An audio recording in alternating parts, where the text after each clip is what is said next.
Hello everyone, hope you all are good and safe. So अब हम बात करने वाले हैं चैप्टर नंबर 3 की, जिसका नेम है atoms and molecules. So firstly हम एक थ्योरी पढ़ेंगे कि एटम्स और मॉलिक्यूल्स की रिसर्च कैसे हुई। ठीक है, फर्स्ट पॉइंट देखते हैं। Indian philosopher Maharshi Kanand postulated that if we go on dividing matter, we shall get smaller and smaller particles. Ultimately, a time will come when we shall come across the smallest particle, beyond which further division will not be possible. He named these particles परमाणु। ठीक है, Indian philosopher थे महर्षि कानंद। उन्होंने क्या कहा था कि अगर हम एक मैटर को डिवाइड करते जाएं तो हमें स्मॉलर स्मॉलर पार्टिकल्स मिलते जाएंगे, और एक स्टेज ऐसी आएगी जब पार्टिकल्स जो हैं डिवाइड नहीं हो पाएंगे, यानी सबसे छोटा पार्टिकल हमें मिल जाएगा। ठीक है, और उस पार्टिकल को डिवाइड करना पॉसिबल नहीं होगा, और इंडियन फिलोसोफर महर्षि कानंद ने उस पार्टिकल का नाम क्या रखा? परमाणु। ठीक है, so coming to the next point, another Indian philosopher पकड़ू Katyanama elaborated this doctrine and said that these particles normally existed in a combined form which gives us various forms of matter. ठीक है, अब Indian philosopher एक और आए हमारे पास। उन्होंने क्या कहा? पिछले फिलोसोफर की बात को उन्होंने इलेबोरेट किया, थोड़ा सा और उसमें एडिशन किया, और क्या कहा कि मैटर जो है छोटे छोटे पार्टिकल से मिलके बना हुआ है। ठीक है, मैटर जो है छोटे छोटे पार्टिकल से मिलके बना हुआ है। ठीक है, particles normally exist in a combined form which gives us matter और फॉर्म्स ऑफ मैटर। ठीक है, next point, ancient Greek philosopher. ठीक है, एक ग्रीक के फिलोसोफर थे। अब उन्होंने क्या सजेस्ट किया? If we go on dividing matter, a stage will come when particles obtained cannot be divided further, called these invisible particles atoms. और उन्होंने भी सेम ही बात कही। ठीक है, जैसे कि इंडियन फिलोसोफर ने कहा था कि एक स्टेज ऐसी आएगी जहाँ पे पार्टिकल्स को हम फर्दर डिवाइड नहीं कर पाएंगे। ठीक है, तो ये सारी चीज़ें क्या थी? सिर्फ फिलॉसफी पे बेस्ड थी, यानी ये सबके अपने एक अनुमान थे। ठीक है, उन्होंने एक्सपेरिमेंटली प्रूफ करके नहीं बताया कि हाँ ये सब चीज़ें ट्रू है, और जो स्मॉलेस्ट पार्टिकल्स हैं वो एटम है। ठीक है, ये किसी ने प्रूफ नहीं किया था, सिर्फ फिलॉसफी के बेस पे ये चल रहा था।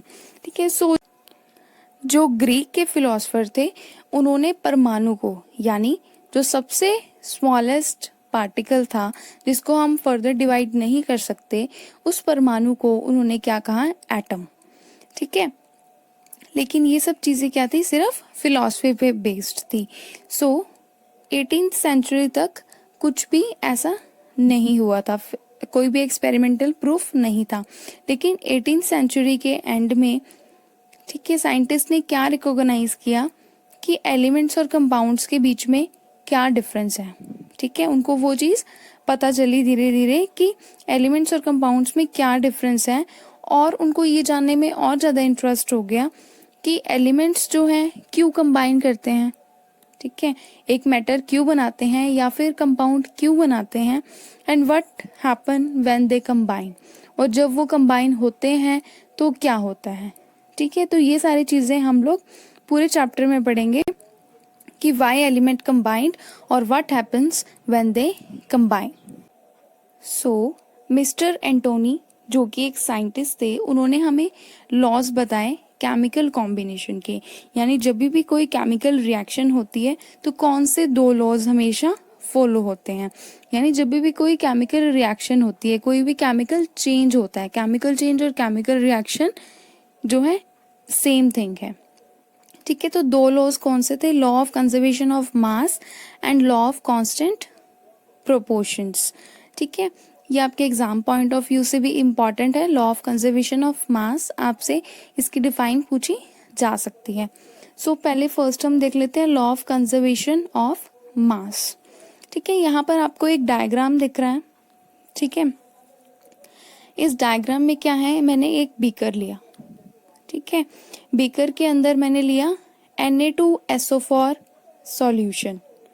ठीक है, Na2SO4 क्या है, सोडियम सल्फेट। ठीक है, सोडियम सल्फेट सॉल्यूशन लिया मैंने बीकर के अंदर। ठीक है, बीकर के अंदर मैंने एक ट्यूब जो है डाल दी। ठीक है, ये छोटी सी ट्यूब आपको दिख रही है। इस ट्यूब में क्या करा मैंने, कौन सा सॉल्यूशन ऐड किया, CaCl2 सॉल्यूशन। ठीक है, वो क्या है, calcium chloride solution. So calcium chloride और Na2SO4 यानी सोडियम सल्फेट। ठीक है, अब ये Na2SO4 CaCl2 ये क्या है, सब केमिकल नेम्स हैं इनके। ठीक है, केमिकल फॉर्मूलाज हैं। ठीक है, पूरा सोडियम सल्फेट और पूरा कैल्शियम क्लोराइड लिखने के बजाय हम उनका फॉर्मूला लिख देते हैं। ठीक है, ये सिंबल होते हैं। ठीक है, सोडियम का Na होता है सिंबल, कैल्शियम का, ठीक है, कैल्शियम का Ca और क्लोरीन का Cl। सो ये तो थी लिखने की बात। अब हम वापस से आते हैं अपने डायग्राम पे। ठीक है, अब मैंने बीकर के अंदर लिया हुआ है, ठीक है, सॉल्यूशन, कौन सा सॉल्यूशन, सोडियम सल्फेट, और उसके अंदर मैंने डाला है कैल्शियम क्लोराइड सॉल्यूशन। ठीक है, उन दोनों को मैंने क्या किया, फिर मिक्स किया। ठीक है, या फिर मैंने बॉटल को जो है रिवर्स कर दिया। ठीक है, रिवर्स करने से क्या होगा, जो भी इसके अंदर लिक्विड था ट्यूब के अंदर, वो दोनों लिक्विड क्या है, मिक्स हो जाएंगे।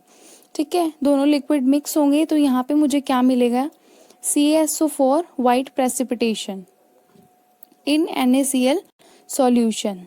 ठीक है, वहाँ पे मुझे क्या मिल रहा है, कैल्शियम सल्फेट के वाइट कलर के प्रेसिपिटेट। ठीक है, जैसे वाइट चूना आपको दिखता है उसी टाइप से वाइट प्रेसिपिटेट बन जाएंगे, क्योंकि यहाँ पर जो है इन दोनों के कंबाइन होने से केमिकल रिएक्शन होगी। ठीक है, केमिकल रिएक्शन होगी यानी केमिकली कंबाइन होगी दो चीज़ें। ठीक है, कौन सी दो चीज़ें, कैल्शियम क्लोराइड और सोडियम सल्फेट। ठीक है, ये दोनों चीज़ें क्या हैं, कंबाइन होंगी और केमिकल रिएक्शन होगी, और रिएक्शन के बाद मुझे क्या मिलेगा, वाइट प्रेसिपिटेट। ठीक है, तो अब लॉ ऑफ कंजर्वेशन ऑफ मास क्या है कि मैंने उसका पहले वेट चेक किया, इसको मैंने वेटिंग मशीन के ऊपर रख दिया।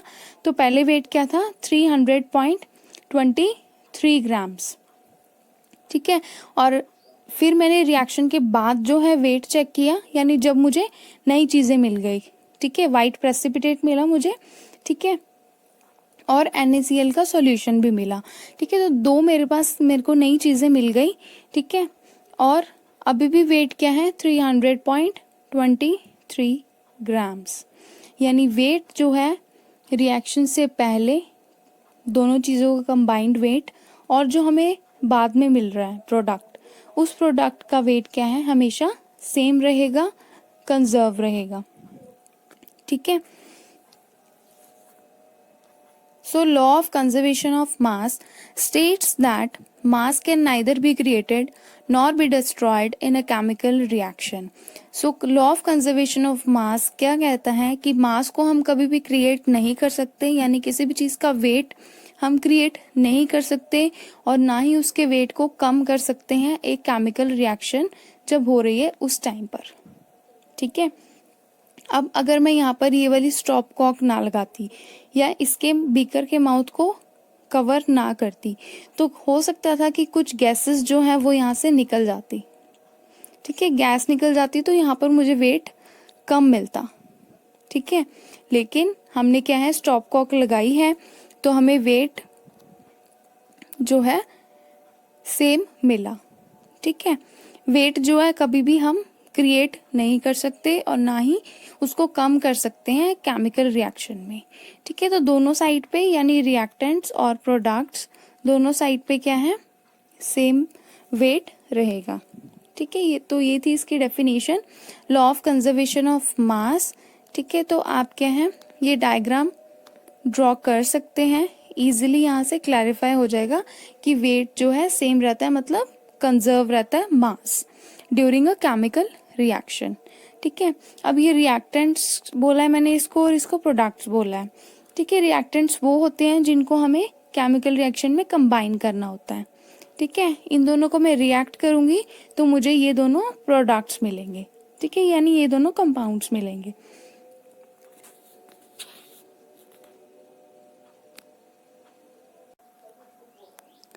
सो नेक्स्ट लॉ है हमारे पास लॉ ऑफ कांस्टेंट प्रोपोर्शंस। ठीक है, अब कांस्टेंट मीन्स क्या है? दैट डज नॉट चेंज, मतलब जो चीज़ चेंज नहीं हो सकती। ठीक है, वो फिक्स्ड रहेगी। कौन सी चीज़ चेंज नहीं हो सकती? Proportions means ratio. ठीक है, सो compounds were composed of two more elements and each such compound had the same element in same proportions irrespective of where the compound came from or who prepared it। ठीक है, compounds जो है किससे मिलके बने होते हैं? एलिमेंट से, दो या दो से ज़्यादा एलिमेंट से मिलके कंपाउंड बनता है। And each compound had the same element in same proportion, मतलब हर एक कंपाउंड में क्या है? वही सेम एलिमेंट होंगे सेम प्रोपोर्शन यानी सेम रेशो के साथ। ठीक है, irrespective where the compound came from or who prepared it, चाहे कोई भी पर्सन जो है एक कंपाउंड को बनाए। ठीक है, चाहे मैं बनाऊं, चाहे कोई साइंटिस्ट बनाए या फिर कोई लैब में परफॉर्म करे स्टूडेंट, हमेशा प्रोपोर्शन यानी रेशो जो है सेम रहेगी। सो एक एग्जाम्पल से देखते हैं हम, वाटर के एग्जाम्पल से। In a compound such as water. अब वाटर का मैं आपको केमिकल फॉर्मूला बता दूं क्या होता है? H2O। ठीक है, आपने पहले पढ़ा भी होगा। वाटर का केमिकल फॉर्मूला क्या है? H2O, मतलब उसमें दो एटम्स जो हैं हाइड्रोजन के होंगे और एक ऑक्सीजन का। So the ratio of the mass of hydrogen to the mass of oxygen is always 1:8। ठीक है, अब वो क्या कह रहे हैं कि वाटर के अंदर हाइड्रोजन और ऑक्सीजन का रेशो क्या होना चाहिए? 1:8, यानी उनके वेट का रेशो। दस if 9 gram of water is decomposed. ठीक है, अगर मैं 9 ग्राम ऑफ वाटर को डिकम्पोज यानी ब्रेक करूं, उसके दोनों मॉलिक्यूल्स को अलग करूं, यानी हाइड्रोजन और ऑक्सीजन को मैं अलग करूं। ठीक है, कितने वाटर को? 9 ग्राम वाटर को। So 1 gram of hydrogen and 8 gram of oxygen are always obtained. तो मुझे 1 ग्राम हाइड्रोजन और 8 ग्राम्स जो है ऑक्सीजन मुझे मिलेगी। ठीक है, जैसे आप डायग्राम में देख सकते हैं, H2 यानी हाइड्रोजन के दो मॉलिक्यूल्स और ऑक्सीजन का एक मॉलिक्यूल मिलके क्या बनाते हैं? Water, H2O। यानी इसमें प्रोपोर्शन क्या है? सेम रहेगा। दोनों के मास का रेशो क्या है? 1:8, और वो फिक्स्ड रहेगा। चाहे कोई भी वाटर को बनाए, वो ये रेशो जो है हमेशा सेम रहेगा। अब हम एग्जाम्पल से देखते हैं। ठीक है, अब देखो कि ये 1:8 फिक्स्ड कैसे हुआ। ठीक है, atomic mass of hydrogen, hydrogen का एटॉमिक मास है 1 ग्राम। ठीक है, उसका वेट कितना है? 1 ग्राम।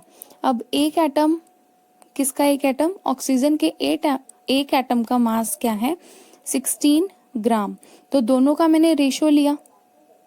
ठीक है, H2O फॉर्मूला मेरे पास फिक्स्ड है, तो उस फॉर्मूले के अकॉर्डिंग मैंने दोनों का रेशो निकाला, यानी 2 ग्राम होगी मेरे पास हाइड्रोजन और एक मॉलिक्यूल ऑक्सीजन का, तो इसलिए 16, 2:16। ठीक है, अब 2:16 मतलब 2 डिवाइडेड बाय 16, तो वहां से आ गया 1/8। तो 1:8 क्या है? फिक्स्ड है। ठीक है, तो ये प्रोपोर्शन जो है वाटर के लिए फिक्स्ड है। ऐसे ही बहुत सारी कंपाउंड्स जब हमारे पास बनते हैं तो सबके प्रोपोर्शन, यानी जिन भी चीज़ों से मिलके वो बना हुआ है, उनका वेट और वो किस रेशो में जो है कंबाइन होंगे। ठीक है, 1:2 और 14:3, कुछ भी हो सकता है, सबके अलग अलग होंगे और सबके रेशो क्या होंगे? फिक्स्ड होंगे। This lead to the law of constant proportion which is also known as law of definite proportions। ठीक है, law of constant proportion को हम और भी क्या कह सकते हैं? law of definite proportion। ठीक है, डेफिनेट मतलब भी वही है ठीक है। In a chemical substance the elements are always present in a definite proportion by mass. ठीक है, जब भी एक केमिकली एक सब्सटेंस को हम बनाते हैं, यानी केमिकल रिएक्शन जब होती है और एक सब्सटेंस हमें मिलता है, so elements are always present in a definite proportion. हमेशा वो डेफिनेट प्रोपोर्शन यानी एक फिक्स्ड प्रोपोर्शन में कंबाइन करते हैं। ठीक है। The next problem faced by the scientist was to give appropriate explanation of these laws. ठीक है, अब उन्होंने ये दो लॉज तो दे दिए, ठीक है, अब उन्हें क्या करना था, एक एक्सप्लेनेशन देनी थी। ठीक है, ये प्रॉब्लम थी कि उन्होंने एक कंप्लीट एक्सप्लेनेशन देनी थी। So Dalton's atomic theory provided an explanation for the law of conservation of mass and the law of definite proportion. So Dalton ने क्या है, डाल्टन एक साइंटिस्ट का नाम है, उसने एक एटॉमिक थ्योरी हमें प्रोवाइड की थी जो कि इन दोनों लॉज को एक्सप्लेन करती थी फुली। ठीक है, तो हम देखते हैं अब डाल्टन्स एटॉमिक थ्योरी क्या थी। So according to Dalton's atomic theory all matter whether an element a compound or a mixture. ठीक है, अब डाल्टन ने क्या कहा या उसकी थ्योरी में उसने क्या लिखा कि अगर कोई भी एलिमेंट है, चाहे वो मैटर है, कंपाउंड है या मिक्सचर है, is composed of small particles called atoms. वो किससे मिलके बना हुआ है, स्मॉलेस्ट पार्टिकल्स। ठीक है, वो स्मॉलेस्ट पार्टिकल का क्या नाम है, atom. The postulates of this theory may be stated as follows. उसने कुछ postulates या कुछ पॉइंट्स जो हैं वो अपनी थ्योरी में बताए थे। ठीक है, फर्स्ट पॉइंट देखते हैं क्या है, all matter is made up of very tiny particles called atoms. ठीक है, ये तो हम पढ़ ही चुके हैं कि सारे पार्टिकल्स या फिर सारे मैटर्स जो हैं किससे मिलके बने हुए हैं, एटम से। Next point, atoms are invisible particles. ठीक है, एटम्स को हम देख नहीं सकते, which can not be created और destroyed in a chemical reaction. ना हम उनको क्रिएट कर सकते हैं, यानी ना हम उनको खुद से बना सकते हैं, ना हम उनको खुद से ख़त्म कर सकते हैं, डिस्ट्रॉय भी हम नहीं कर सकते।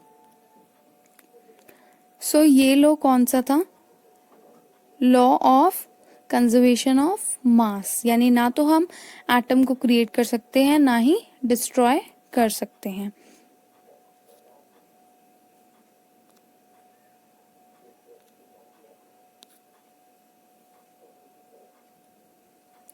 So, coming to the third point, atoms of a given element are identical in mass and chemical properties.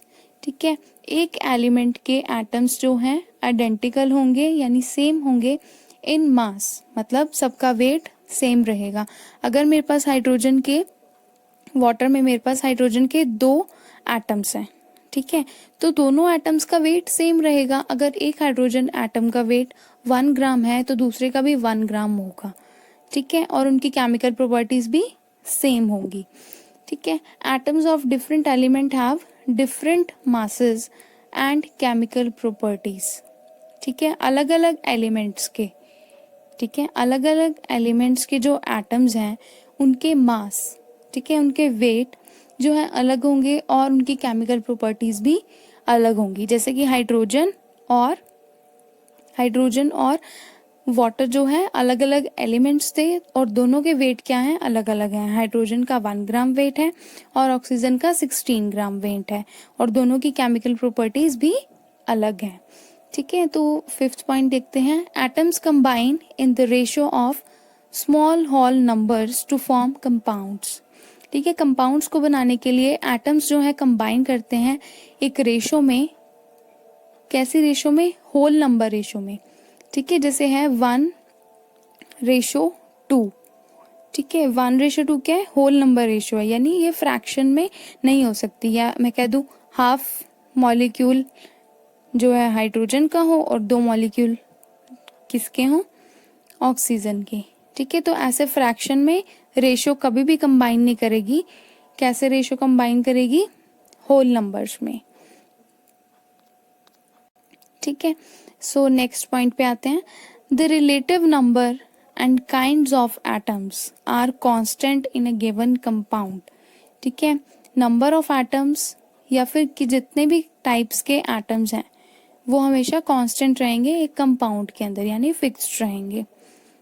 So thank you everyone for watching.